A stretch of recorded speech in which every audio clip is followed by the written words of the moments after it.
আমানতু বিল্লাহ, আমি ঈমান আনিলাম, ওয়া মালাইকাতিহি, ফেরেশতাদের উপর, ওয়া কুতুবিহি, কিতাবের উপর, ওয়া রাসূলিহি, রাসূলের উপর। রাসূলের উপর যদি ঈমান হয়, আর ওই নবী মায়ার নবী, ওই নবীরে গালি দেয়, তুমি মুসলমান শরীরে লাগে না। ওই নবীরে আঘাত করে, মুসলমান শরীরে লাগে না।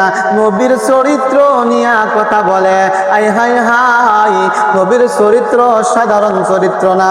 ওয়া ইন্নাকা আলা খুলুকিন আযীম,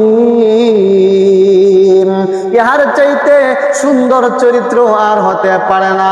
নবী এত সুন্দর চরিত্র, তেবু মুনাফিকের দলেরা, বেঈমানের দলেরা আমার নবীরে কুচরিত্র বলে, তোমার সামনে বলে, তুমি দেখো তোমার ঈমান যদি সঠিক হয়, নবীরে গালি দেয়, তোমার সামনে যদি হয় সাথে সাথে প্রতিবাদ করা, এটা ঈমানি দায়িত্ব।